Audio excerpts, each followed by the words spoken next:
What's good, guys, and welcome back to the Brothers in Christ podcast, the most based podcast on this planet. And I'm back again after missing for 2 episodes. But we have a great topic today. I think this can help out a lot of young men, especially young Christian men. Zell, what are we talking about today?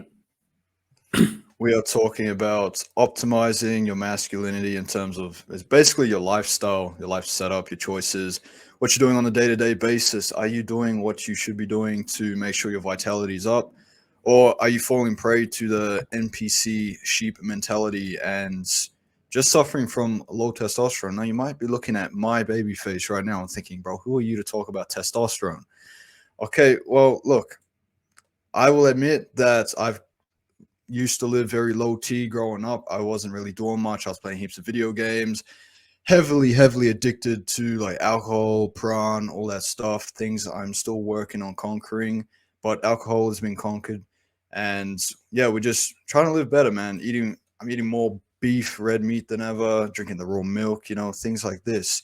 So I guess you could say that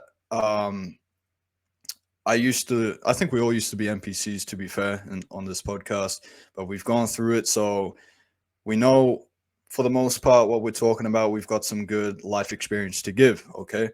So we're going to start off with nutrition on the diet, what you should be eating, what you shouldn't be eating. Kevin, would you like to start us off with a few key foods that we should all be eating more of and that are actually like lacking in most people's diets? Yeah, I will start off. Basically, if you guys don't know, me, Julian, and Zell, and another guy called Sean, we all moved out into Mauritius a few months back, and I was trying out new diet plans, and the one thing that stood out to me was our breakfast, right? Eggs. Eggs in the morning just seemed to like boost T levels so much. We had like, I think 5 eggs each, right? Minimum. Minimum. Bro, lads, Zell, we woke up one morning and this guy, Zell, he was eating like 12 eggs in the morning.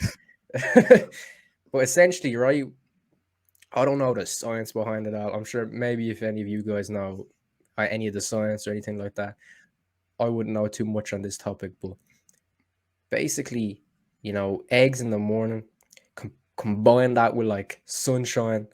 I was feeling amazing. I had so much energy, and I struggled a lot with putting on weight before actually going to Mauritius. I tried a lot, tried eating a lot.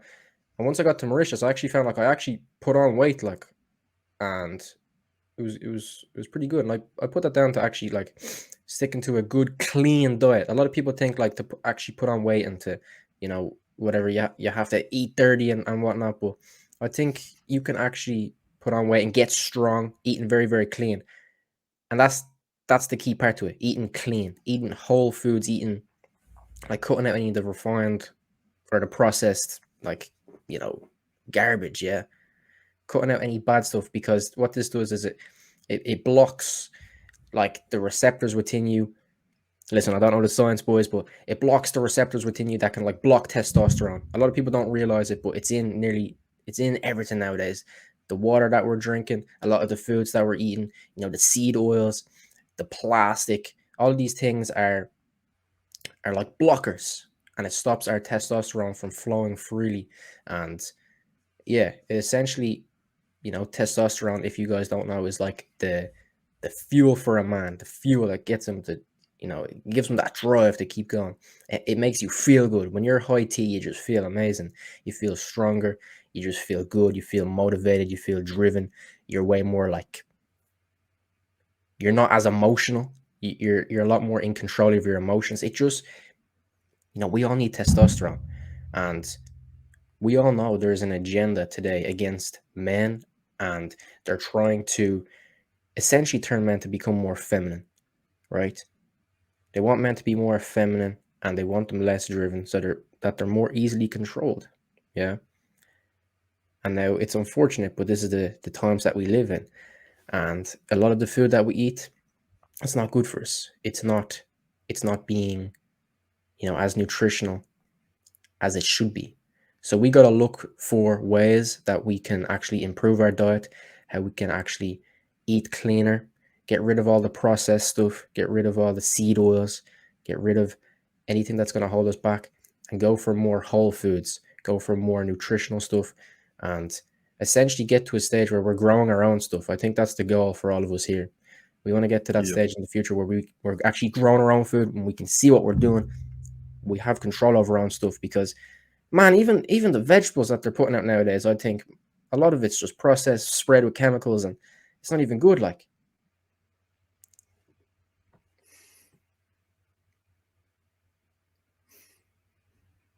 Julian, bro, you're muted. Can you hear me now? Yeah. Okay, sorry.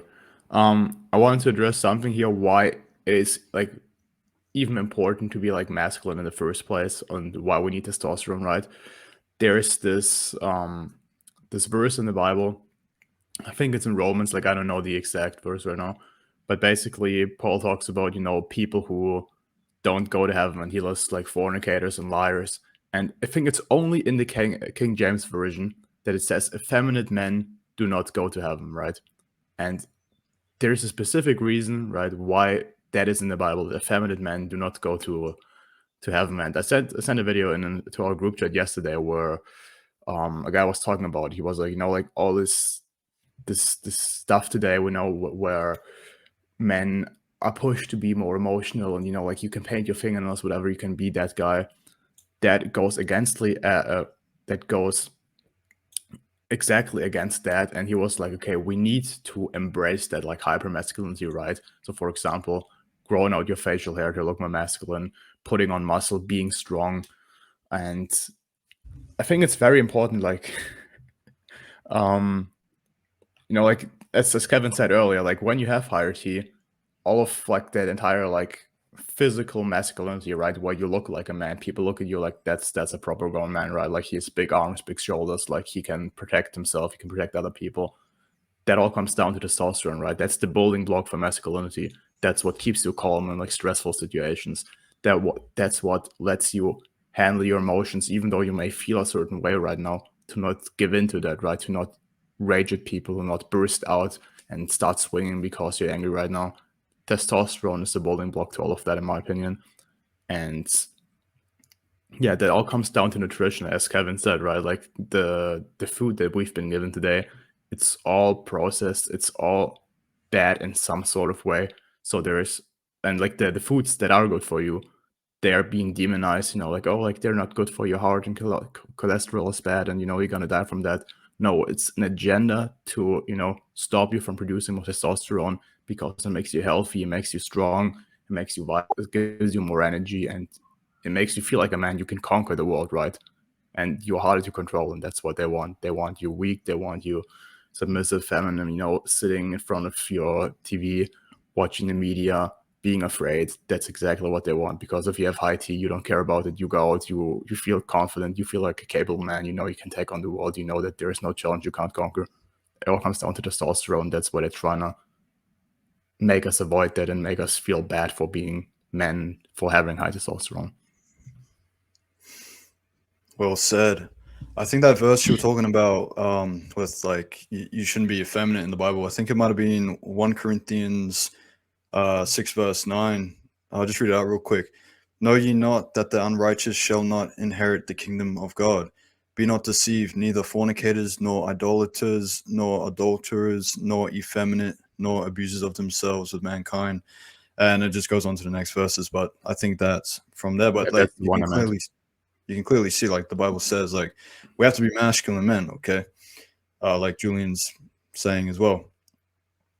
That's what we definitely stand for on this podcast. And yeah, you really got to watch what you're eating. It's like we've been saying too, like Kevin said, seed oils too. It also goes as far as your tap water as well. Like drinking tap water, I would say, is usually not good. It's full of chemicals. There is a lot of fluoride, which is actually a neurotoxin, believe it or not. I don't know if you guys have ever experienced this, but after you go to the dentist, they put a bit of fluoride on your teeth or whatever, and they say, no, this is good for you, it's going to help your teeth. After, like, I personally just feel sick. I can't eat anything after for a few hours. I feel like terrible. And that's due to the fact that fluoride is actually not good for you.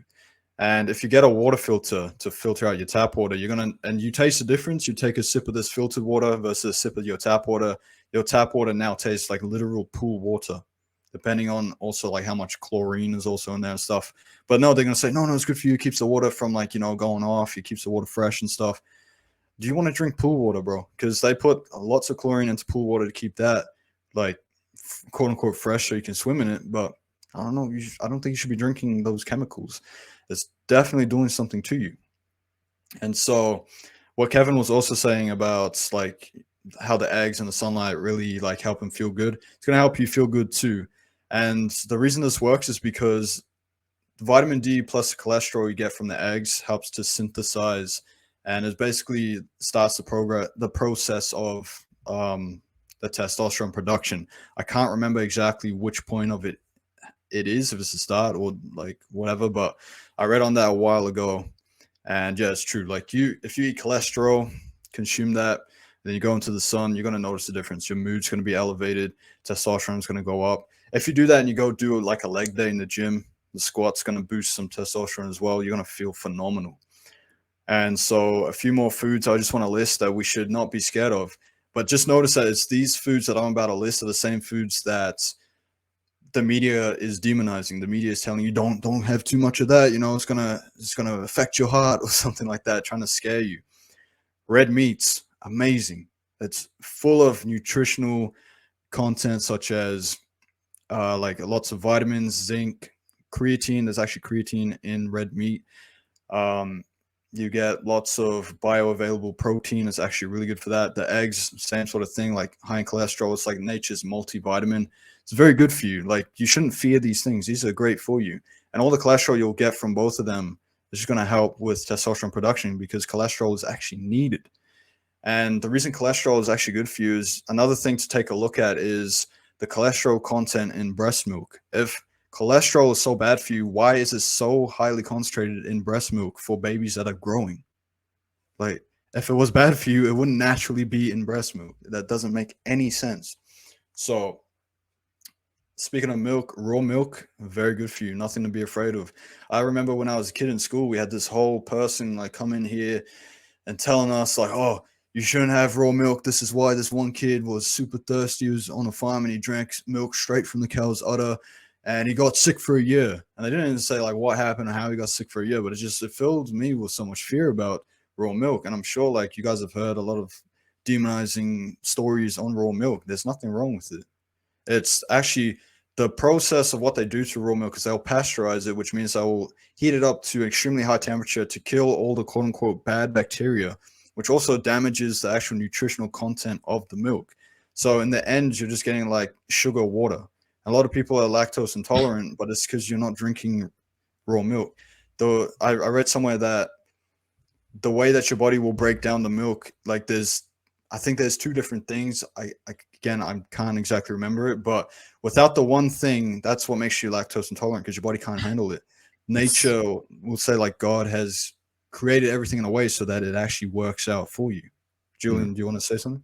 It's lactase. I think it's a certain enzyme or something, or like a certain bacteria that usually breaks down the lactose, and that's what, like, when you go through the pasteurization process, that gets killed, and so you can't process the lactose anymore.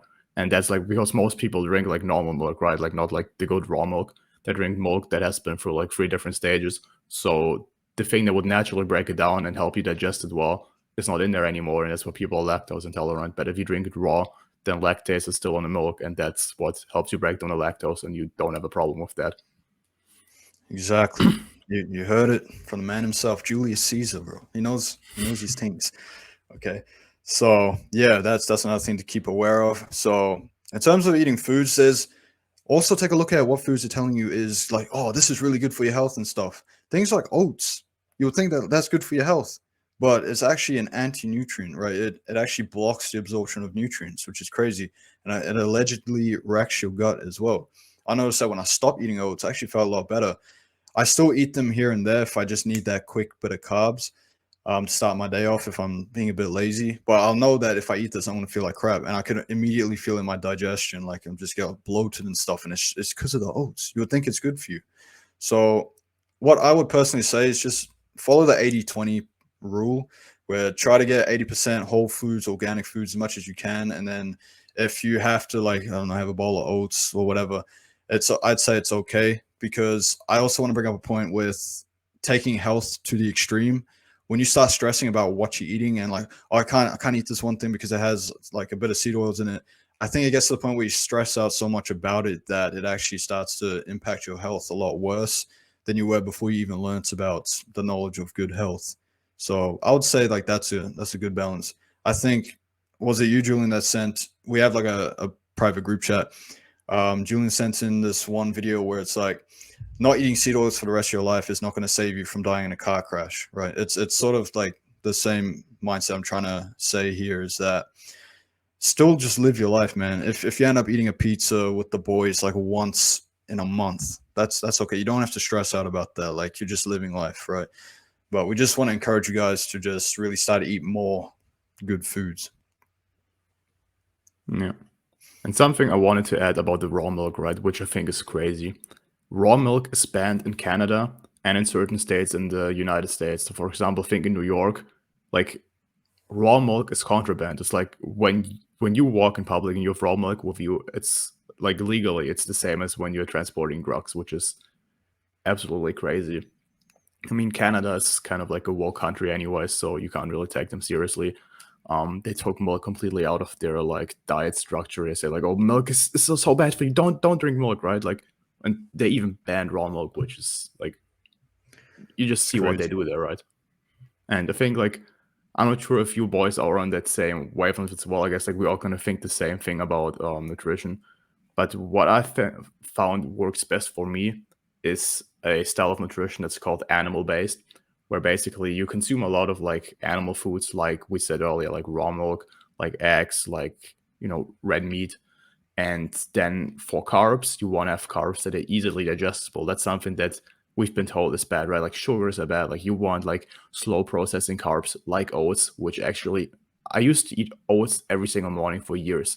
It made me feel like shit because you have this heavy mass of carbs in your stomach that now needs so much time to like break it down to actually turn it into energy, that like in every aspect, like physically, mentally, whatever, like I just wasn't functioning well.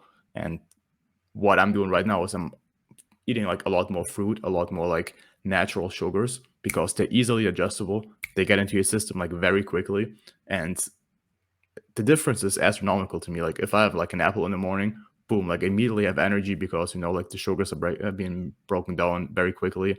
I have energy. I can go train in the gym. I don't feel too full. I don't feel too heavy. If I have oats, like the exact opposite. Like I feel heavy. I feel slow. I don't really feel like, like mentally, like I'm there because like there's so much energy being wasted on me digesting the food. And so that's personally what I follow. And I guess the boys are very similar to that. You can search up, his name is Paul Saladino. He kind of invented this entire animal-based nutrition style, which I think for me personally, it works very well. And the amount of energy I have because of that, it's unbelievable. If you eat the right foods, you have high testosterone. And then the third thing I would add is, which you boys should be doing anyways, if not, go back and watch our episode in OFAB, semen retention. These three things, man, your energy is going to be through the roof. Like legit, I could wake up in the morning, hit the gym, and in the evening, I feel the exact same way as in the morning. Like I have so much energy, I could go train a second time. I can't even go to sleep because I'm so pumped up. Like I feel like so powerful. And that's exactly what they want to take away from you, because you're dangerous when you have that much energy, right? Like you can go work on a business for 16 hours a day, go hit a heavy leg session, and you still have energy. It's unbelievable what it does to you if you start to get your health on point. Yeah. Yeah. Energy seems to like have a domino effect. It's almost like the more you do, the more you get out, right? You're going to the gym, you hit legs, you're lifting heavy weights. You're going to become much more of an energetic person over time. I think, I don't know if you guys want to stop talking about nutrition now and go on to like the next topic, but one of the main things I see that actually blocks you becoming much more of a masculine man is your idleness, right? What are you doing as a man? What are you working towards each day? Do you have a purpose? Do you have a mission? What are you doing? Or are you idle, bro? Are you sitting around not really doing much? You're maybe in like a little job that you don't like. You're depressed, you're miserable. Maybe you're sitting at a computer screen all day, every day. You're still, you're idle, you're not moving, you're not up and going, you're not out in nature, you're not working towards a mission. You gotta ask yourself, what am I really doing? Ask yourself these questions. How can I change my life? How can I actually put it into a way that will actually improve my masculinity, improve my testosterone? Right? And look at what you're doing in your life on a day-to-day basis. A lot of us don't even realize we are idle a lot, especially with these phones. It gives us an excuse, to become much more idle. I catch myself even today, just start scrolling on Instagram, and then boom, there goes a half an hour of your time. It's like you could have been spending that doing something much more productive. And what I found is when you're much more productive, you're going to work, you come back home, you're eating, you're cooking your food, you're working on your mission, you're just going from one thing to the next, that puts you in a really good state mentally. And there comes a stage when you're doing that, where stress can pile on. All right. And this is the problem with it. The stress, right? The stress is what actually holds you back. The stress is what can actually stop your testosterone and just make you feel weak and make you feel tired, fatigued. So if we can optimize productivity and optimize our stress at the same time, that's a powerful force, right? And so we just got to rely on Jesus. Yeah. Every time we go through a hard time, just always rely on Jesus. And Zell just wrote into the chat there, help me out. Stress is test converting into cortisol. I didn't want to interrupt, bro. I just want to put that in there. Yeah. But yeah, you gotta.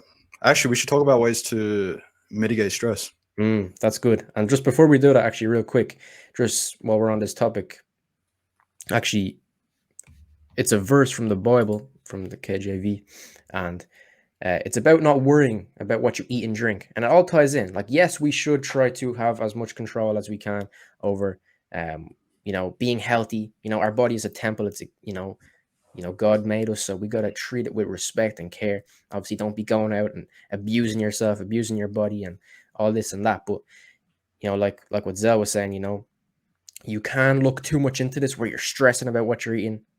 And there's a verse here, and it's in Matthew 6, 25 to 34. And it's just Matthew 6, 25. And it says, "Therefore I tell you, do not worry about your life, what you will eat or drink, or about your body, what you will wear. Is not life more than food, and the body more than clothes? Look at the birds of the air. They do not sow or reap or store away in barns, and yet your heavenly Father feeds them. Are you not much more valuable than they? Can any one of you, by worrying, add a single hour to your life?" And we know worrying and stress, it's damaging to our health. It actually damages us. The more you stress as a person, statistically, you're actually going to live a much shorter life. So just cast all your burdens onto the Lord. Anything that you're worrying about, anything that's out of your control, just cast it onto God. Cast it onto Him, and He'll look after you. Yeah, Exactly. stress will actually age you much quicker as well. Which, I don't know, maybe I haven't been that stressed out in life. Baby face. But let's just give a few quick golden tidbits on mitigating stress. I just want to start off with something that's a bit unconventional. If you catch yourself feeling stressed, what I personally do that really it works for me, and it sounds like that's just stupid, man. That doesn't make any sense. You can't just say that to someone if they're stressed. But this is what I say to myself, and it works. Is if I'm feeling stressed, can I control it? Can I control whatever's causing it? If I can't control it, then I just say no to the stress. I'm like, no, I'm not gonna allow myself to stress over this because I can't control it. So what's the point? It's just gonna lower my testosterone, right? Like we said, that testosterone will get converted into cortisol. I don't want to lower my testosterone stressing over something that I can't even control. So let's move on. Let's just say no to that. So that'll be my golden tidbit. Let's just say no. Yeah. And I would say it's something we haven't spoken about so far when it comes to this entire optimizing your health, your testosterone, etc., which I think helps me a lot. Is just getting good sleep. You could go to bed, like, in the evening, you feel kind of stressed out, whatever. It's been a tough day, whatever. And I guess, like, we all probably have like good habits that we do before bed to even, not get into bed being stressed. And, like, just getting like a good night of sleep, waking up the next day, you're replenished, you have more energy. I think that does a lot to me, like, even though it might be like a day where I had like a lot on my plate, whatever. Um, the next morning you wake up, if you got, a decent amount of sleep, you will definitely feel better. Like, I never wake up stressed. Like, I never wake up, oh, I have to do all these things. I'll wake up in peace. I'm calm, whatever. I'm okay. There's a new day. And yeah, I think that's something like that we haven't addressed so far, but that's also like very important for testosterone production, right? Sleeping enough, sleeping properly, getting good, deep quality sleep. That's so important for your health and in general. Yeah, I notice whenever I don't get like a full 8 hours of sleep, I feel terrible, man. I feel terrible. But yeah, like we should always strive to be as healthy as we can, I believe. Do everything that you do for the glory of God. Just to add on top of that, like be healthy for the glory of God. Work for the glory of God. Do the best that you can for the glory of God. And people look at you and go, how's he doing that? And you say, because of God. Yeah, keep using that reason. And you'll find that actually you can get a lot more done than you think you can, But I had a point there. Oh yeah, about sleep. Yeah. Like even if you're in a stage in life where you can't get much sleep, I'm gonna just say this again. Like, don't stress about it, all right? Because I'm just gonna keep saying this because like it's very easy to slip back and fall into the patterns of stressing about these things. Are you doing this correctly? Are you doing that correctly? Always have your main focus on God. As a man, I believe the most masculine thing you can do is to believe on Christ, right? When you don't have Christ at the forefront of your life, you'll notice you start having a bit more worries, you start having a bit more thoughts in your head, you start having a bit more stress going on. The minute you put all your worries onto God, the minute you look to Christ, all of this vanishes. The most masculine thing you can do is to follow God. And yeah, that eliminates a lot of stress in itself. A lot of people stress about things because it can come from an anxiety of just wanting to be in control, wanting to have a grip of the situation. Yeah. You got to learn how to like let go sometimes. You got to learn how to almost be okay with it, like just accept what God has given you, accept that this is the path that he has put you on. This is where you're meant to be. Okay? Keep walking down this narrow path, bro. You'll be fine. Yeah, and the reason that we can say that with conviction is that if you understand Ephesians chapter 2, verse 8 to 9, you're saved. You have eternal salvation. So wherever God leads you in life, wherever you end up, wherever you are now, even if you don't want to be there, like God's perfect will is far above our own. We cannot comprehend what's going to happen tomorrow. We don't know what's going to happen in 3 minutes. We could have a spontaneous heart attack and die in 30 seconds. Like anything can happen. We can't really say what we're going to do, where we're going to be. We can do our best to try to navigate like, the best way possible to like a good place in life. But for the most part, stop stressing over things. Like let God do what he needs to do wherever you are. I think most of the time you're going to be in a position in life that you don't want to be in. There's always going to be problems. There's always going to be things that, this could be better, that could be better. But I think that's life. As soon as you solve one problem, it opens the door to another problem, not to be negative about it, but to be optimistic about it, because each problem you solve, you become a more capable man. Testosterone goes up as you stack those wins. And I just want to quickly make a little point about another thing with mitigating stress. A lot of these like self-improvement YouTubers, the mainstream ones, are going to tell you, oh, you got to meditate every day, clear your mind, all this stuff. Like Bruce Lee said, be like water or whatever, like clear your mind, empty. Like, no, no, I'm not gonna. I don't think that's good advice at all. I think the better thing to do would be to fill your mind with the Word of God. Fill your mind with the goodness of God. Fill your mind with Jesus. Because I found that during my self-improvement journey, I'm sure you guys will agree, is that when you meditated, you cleared your mind, you felt great, but then now your mind's empty. Anything can fill it. If you go on social media after meditating, whatever, it's going to fill your mind with a lot of garbage for the most part. And like, I don't know, maybe you overhear like the news on the radio, maybe you drive in the car, someone's got the radio on, you hear, oh, this bad thing happened, whatever. Start to fill your mind again with all this negative stuff. I think that if you're going to meditate to clear your mind or journal to clear your mind, you need to immediately fill it with the Word of God. And therefore, I think by doing that, you do end up casting your fears and anxieties upon God, because instead of focusing on them, you start focusing on God instead. And yeah, it's just, I think that's the better way to do it. Yeah, I kind of see it like we're kind of like plants in a way, and things that we think about. Let me finish, bro. Let me finish. Let me finish, bro.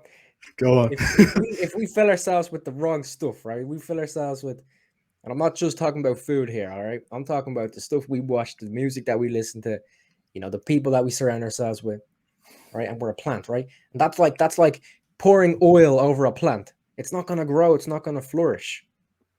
Or if you're out here, trying to empty your mind, as Bruce Lee says, you're out here just trying to be stoic and calm and empty-minded as much as possible, like trying to be so empty up here that you don't even know what's going on. It's like, what you gonna do? You leave a plant out, you don't give it any sunshine, you don't give it any water.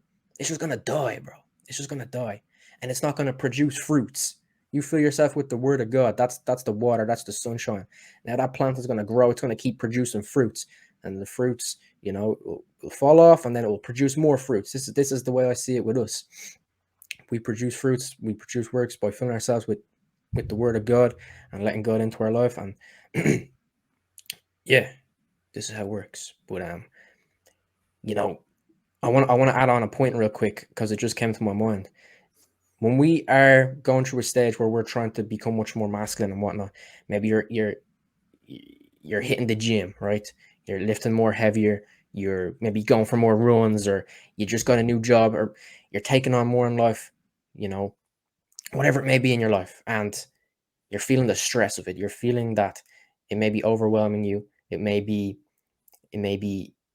just may be feeling like too much, because I don't know, whatever the reason may be. I just want to say, like, in regards to the stress of that and how to like overcome that, it is as simple as literally just feeling it, right? A lot of us don't realize it when we go through like a hard time, a struggle, whatever it may be. You're sticking to a new plan, a new diet plan. Maybe you're trying to lose weight, and you're just feeling very overwhelmed. You're feeling like you can't do it. You just feel like crying. All the emotions may be rising up. It may be striking something within you, and it may be causing you to do something bad, or whatever, like because of the stress of it, because of the overwhelmingness of it. Like, the best thing that you can literally do in this situation is to literally just feel everything that's going on. You may be going through an extremely hard time right now. Just feel it. Just sit with it.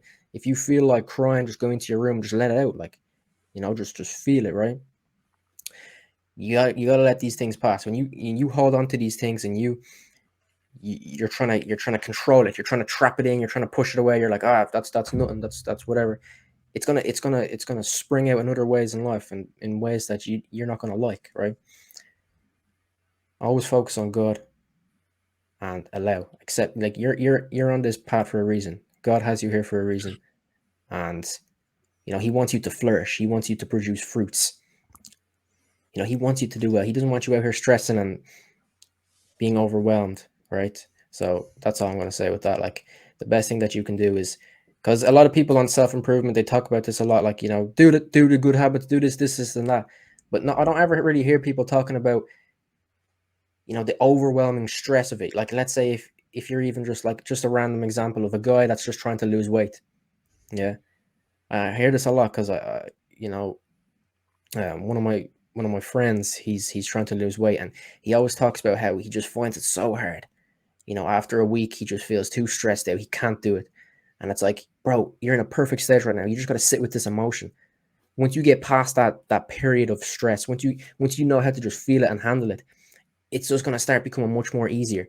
And this is what builds you as a man. Now you felt this. You know what this feels like. You know how this is. Now you can rock forward with this. You can handle that now. And you can go forward. And whenever you feel this overwhelming stress again, maybe you're going to do a new adventure in life, and this new overwhelming stress hits you again. You're like, okay, I've been here before. I've sat with this before. I can get through this. I can conquer this.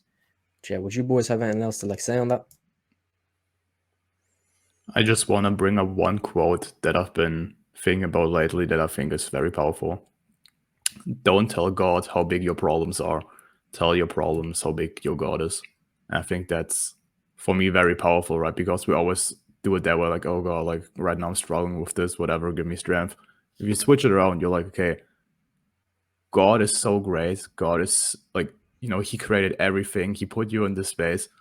Your problems aren't that big, like, because you got him behind you, right? Like it's all gonna work out. He's by your side. And I like to think that whatever you're going through when it comes to, being stressed in life, when it comes to overcoming challenges, he is testing you, but he's by your side as well, right? He's putting you into these challenges, but you're not going alone, right? There is this verse in the Bible, I think it's Psalm 32, where it says, "Even though I walk through the darkest valley, I shall fear no evil, for you are with me. Your staff and your rod, they comfort me." Whatever it is you're going through, you're not alone, right? And that's like, even if it seems so hopeless, I think that, at least for me, it gives me so much hope. Like, okay, he's putting me into this situation, but he's also like right there, and he's not, letting me drown. Like he's supporting me, right? And I think that for me, that has changed so much in terms of like my mental perspective, where it's like, okay, this isn't a big thing. This is nothing to worry about, right? Because I got something way better, way stronger, way bigger behind me, and that has allowed me to come to peace with a lot of different things I've been struggling with. Just reminding myself of that. Okay, like it's not that your problems are so big. Like God is a lot bigger than that. Yeah, I like that. One thing I've personally been reflecting on lately is just remember, like, Jesus walked on water. If he can do that, you're gonna get through whatever you're going through. Just I don't know why, but just that's been really helping me out lately. Because life obviously can get very stressful. Like, I'm not gonna go into like why this and that, but just wherever you are, man. Just one thing that helps me out, I think will help you, is just remind yourself, like, look, Jesus walked on water. I've never seen that. No one's gonna do that ever again. Jesus walks on water. That's just, to me, that symbolizes my problems, whatever you're going through. Jesus can get you through it. The strength of Jesus. That I don't know what else to say on that. Just he walked on water. Like, it's crazy. But, Yeah, I kind of think of the same thing. Like, I think about like what Jesus did and how he was beaten and how he carried the cross, and like, think about that actually, like think about like if you had to go through that, like you wouldn't be able to, man. Jesus went through all of that. Like, when you think about that and what he went through, and that was like for you, that was for you. I think when you rely on that, it just fills you with like just much more drive and just much more, I don't know the word, but you just, it definitely helps. It definitely helps. I think it could be. It's like a sense of gratitude in a way, but then at the same time, you feel called to like do something. Yeah. Like, if he did that for me, I can't just sit back and let the enemy win or whatever. Yeah. Even though technically Jesus has already won, but still, something I just want to mention real quick in terms of this topic is that if you're stressed out with something in life, like some sort of spiritual warfare, there's a good chance you're going through it because you reflect Christ. And the enemy hates Christ, therefore the enemy hates you. I've said this before, but it's so important to remember, because you could feel completely isolated, feel alone, like, why is this thing or that thing and all this stuff only happening to me? Well, there's a very good reason. It's because you believe in Christ. That's why it's happening. It's a test of your faith as well. That a lot of people go, why is God letting this happen to me? Like, maybe it feels unfair. But look at it in this light. Hey, I can testify on the strength, the power, the grace of God through this, because God's going to see you through it. You got to have that faith. When you get through it, then you can testify and be like, look, man, I was here, I was there, I did this, this happened to me, and I didn't think I could get over it. I didn't think I could get through it. But Jesus, the grace of God got me through it. The faith, kept the faith, right? So that's nothing, just to flip pain or struggle on its head and be like, no, this is going to be used for good, whatever's happening, you know. And I think you'll also find that you're going to be, it's not that I almost said it wrong. It's not that you're so much stronger than you think. It's God is so much stronger than you think, because God will give you the strength to get through it. It's not through you. Don't give yourself the glory that God deserves. That's another thing. A lot of people on self-improvement as well, I've been guilty of this too, is letting your pride and your ego say, I got through this, I did this, I did that, I got myself from this place to that place. It's like, if it's a good thing, no, like it's God that got you through it, man. Don't take God's credit for you. Don't glorify yourself. Like, testify on how good God is, man. When you just glorify yourself, like, I feel like you're just asking to get humbled again. So when you glorify God and like the good things he's done for you, that's going to plant that seed of like salvation into whoever's hearing it. And someone else will come along and water it. I don't really know how to word it, but I think you guys know what I'm saying. Yeah. And something similar to that, like another Bible verse that I've been really reflecting on lately, is where, once again, I don't know the exact verse, but basically it says that God disciplines his children, like everyone that, has inherited the kingdom of heaven. He loves them, and because he loves you, he's gonna discipline you, right? Like if you have children, if you're a parent, if you never, set consequences for your children, if you never, show them what it means to be disciplined, right, then they will just, not turn out to be good people. And basically, he makes you stronger because he loves you, right? He puts you through challenges because he loves you. So personally, I don't see it like when you're going through something that might feel tough, whatever. I don't see it as a bad thing anymore, because I see, okay, this is God's love making me stronger, right? This is like he's providing me with this opportunity to be a better man, to be a better human being, right? And so I think that is incredibly powerful, right? Like if you look at the Bible, God calls so many guys who are weak, who like he doesn't call the strong guys. He doesn't call, the strongest warriors, whatever. He turns them into like strong warriors. He turns them into strong men by calling them when they're weak, right? When they don't feel like they can do this. Like, for example, the story of Jonah and the whale, right? Like he's running away from the challenge. He's scared, right? So I don't want to call him like a coward or like a weak man, but like he doesn't feel like he's fit for the challenge, right? God puts him through all of that, and he turns out to become a courageous, strong man in the end, who goes to the city that he, should preach and tell them, look, like stop worshiping your false idols, stop, sinning all the time.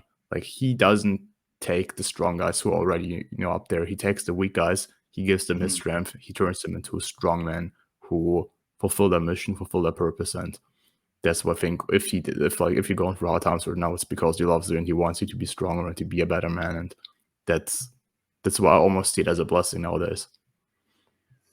Yeah, to throw on top of that as well, all throughout the Bible, like God uses like people who don't really believe they're fit for the calling that God has over them, like Moses as well. Like as far as I'm aware, like he was a very meek man. Like he didn't, I don't think he wanted to really go and save God's people either from, I think it was slavery in Egypt. But God still used him. There was another guy, like I again, I don't remember his name, but I remember hearing that there was like a war or something. He literally dug a hole and hid in the hole as a coward because he didn't want to fight. But God used him to lead the armies and to conquer the enemies. If anyone listening knows that story, just put it in the chat, in the comments. But that's still like it's really encouraging, because a lot of us feel like, like I don't deserve to do this good thing for God. Like who am I? Like someone else better than me. No, like God can use you. God can still use you. Still will use you. And yeah, just what you were saying, Julian. Yeah, Every hard time that you're going through is essentially God crafting you into becoming that stronger man, I believe. We don't know our futures. We don't know what's in store for us. We don't know, how God is going to use us in what way. And we may need some sharpening up. We may need something that needs to be fixed a bit in order to do a job in the future. So I think we should actually almost see hard times and a struggle and almost be grateful for it. Hmm. You have an opportunity now to build upon your, to work with God essentially. You have an opportunity like to learn how to handle it, to learn how to deal with the pressures, to learn how to move forward with it. You're in a new stage in life where you're getting rid of an old part of you and going forward and building upon a new part of you to where you can, go out and even better glorify God. And that's amazing. Like I sometimes think like, there's no way like I'd be able to go out in public and preach now. Like there's no way I'd be able to do that. It like I'll admit like that seems very far away for me. That seems very hard. And I notice in my life whenever I'm going through a hard time, I notice there's like, because I've prayed to God before, like I was like God, I would actually like to do that someday. I would love to do that. If it is in your will, allow me to do it. And I notice like there's little things that are popping up into my life nowadays where I see like, okay, that could actually help with that mission. I'm being put into certain situations that's making me have to, learn how to handle pressure and stress that could arise in a moment where you're out preaching the gospel. Because we know once you're going out to preach the gospel, you're gonna have people coming up to you, questioning you. They may even attack you, this and that. So just remember, like, what did you pray for? And do you think this struggle that you're going through it may just be God helping you along the journey, helping you along to get to that, or not? So just yeah, that's just the way I see it anyways. I don't know.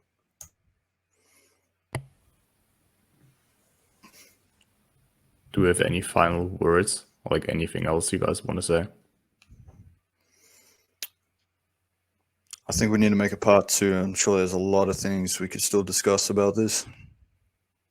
Yeah. How many likes? Infinite likes. All of them. Yeah. Every single person on YouTube has to like this video. Every single person in existence. Yeah. But here's what you're gonna do. You're gonna like the video, and then you're gonna send it to your mom, to your dad, to your grandma, to your friends, and tell them to all like the video as well. So we can push this message out there and get infinite likes. Let's help our grandmas boost T levels. Tell them to eat 5 eggs every morning. 5 eggs and such. Bro, everybody's grandma is going to be out soaking up the sun, eating 5 eggs a day now. Squatting heavy. Squatting heavy. All right, boys. Yeah, I think that's it then. I think that's it. With that being said, thank you all for watching. And we'll catch you next week. Peace. Peace.